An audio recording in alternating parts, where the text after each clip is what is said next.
Just moments ago, we heard from the Dallas Police Department with an update on this situation and the investigation. We're going to bring it to you in full.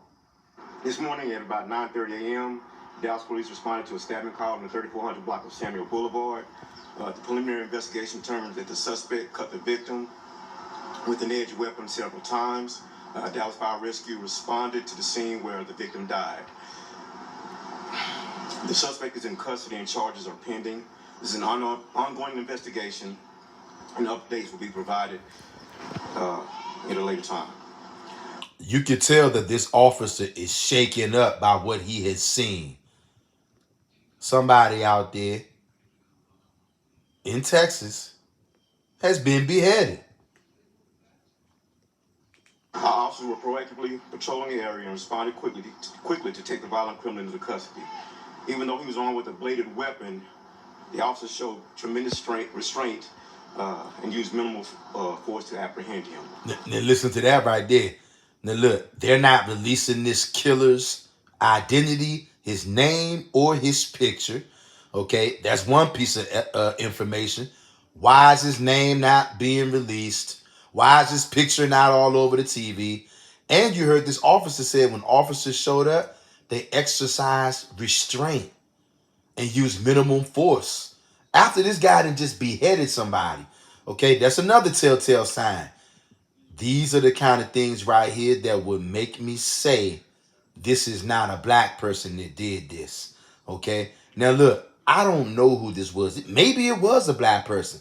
But just listening off of the key things that we've heard so far, okay, they took him in with minimum force.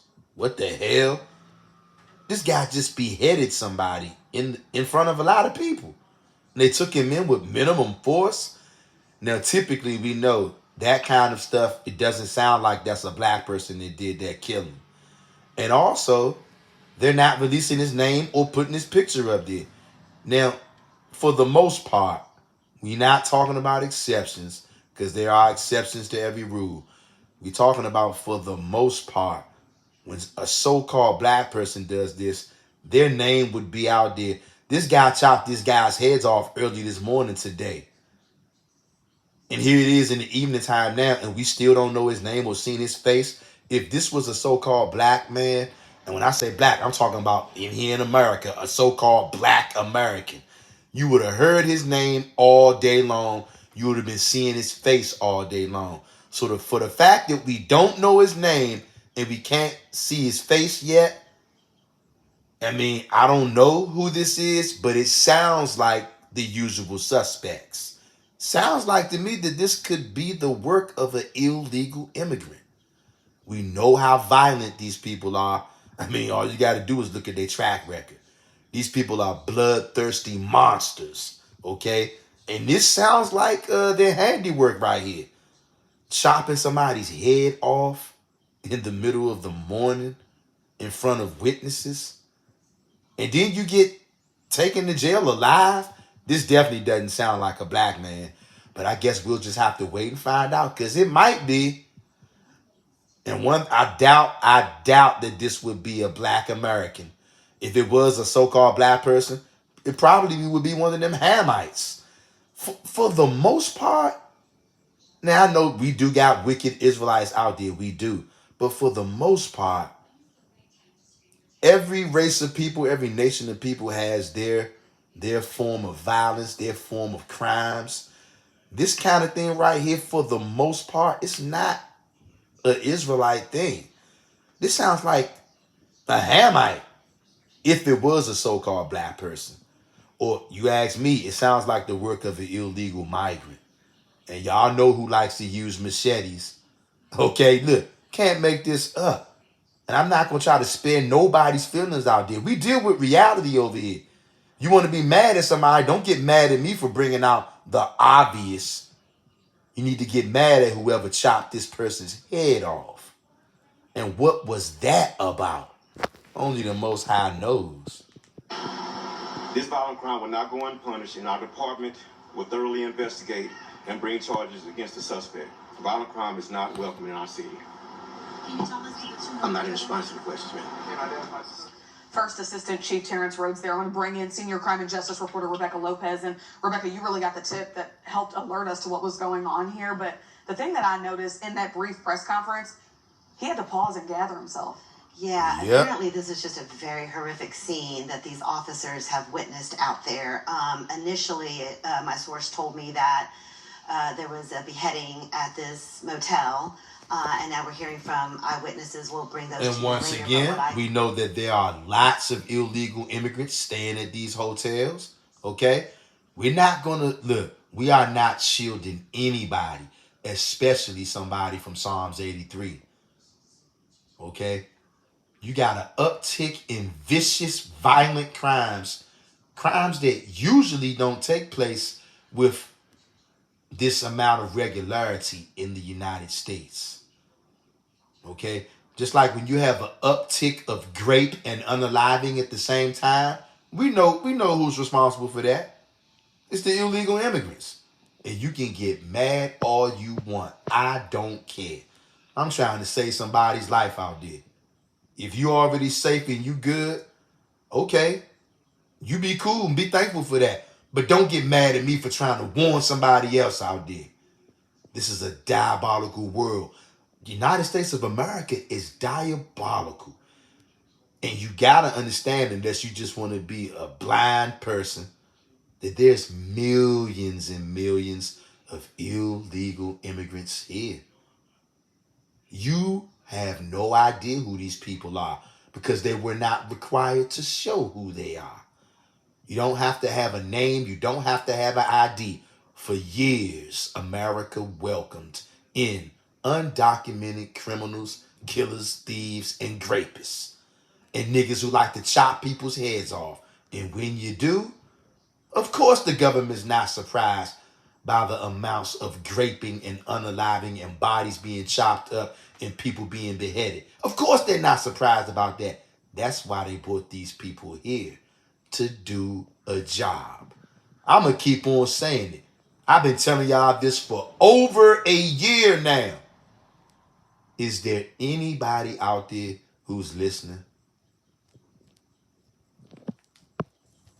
can confirm right now is that a man walked up to this other person. They were having an argument and then used a machete. See, they won't even say who the other person is.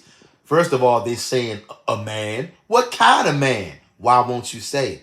And then they won't say if he did this to a man or a woman. They say a person. Y'all see this? I wouldn't be surprised if this was two immigrants duking it out over God knows what.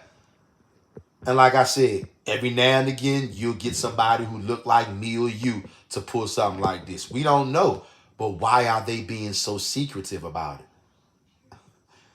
I mean, I don't know. But if I take a good educated guess, I'm going to guess it's the usual suspects. Psalms 83. The devil that the Bible speaks of. To sever the person's head off and then disposed of the person's head. This is just such a disturbing story. Damn. And so I can only imagine.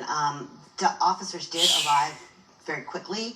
I've just looked at some police records and I could read them. Hey, yo, that damn near sound like some cartel kind of stuff right there, y'all. I told you these people are savages. America is the Terror Dome. Welcome to the Terror Dome.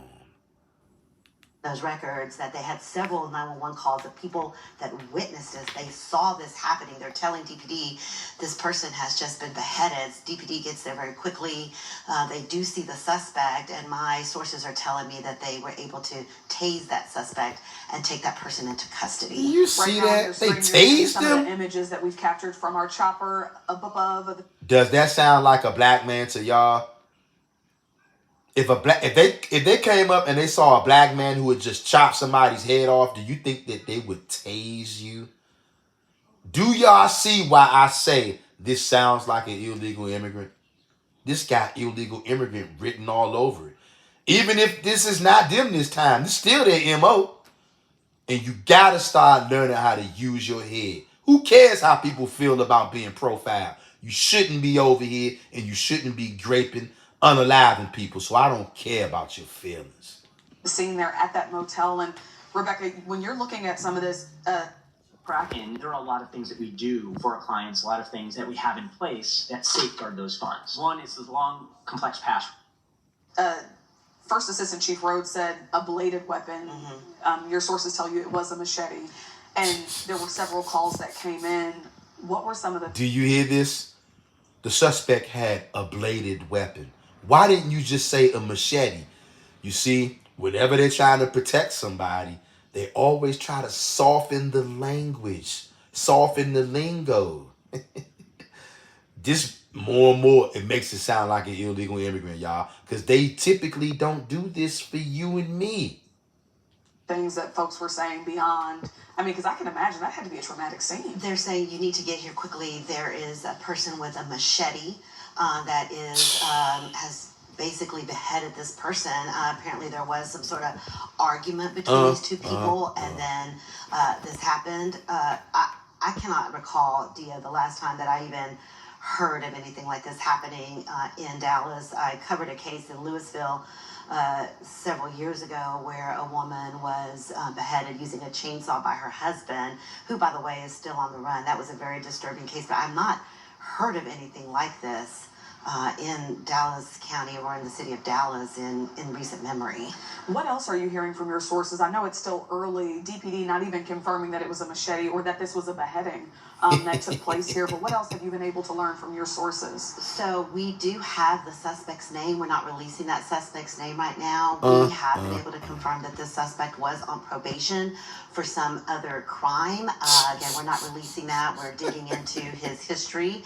We now have a little bit more. We've also just heard that there have been some broadcastify type tapes where you could hear the 911 calls. You could hear what's happening with, DPD trying to get out there to the scene, so quickly. As you can imagine, Dia, my sources say that when officers got out there, they just they witness they see everything. They see the gore that that has transpired out there, and it is just terrific for these officers as well. They do have a mental.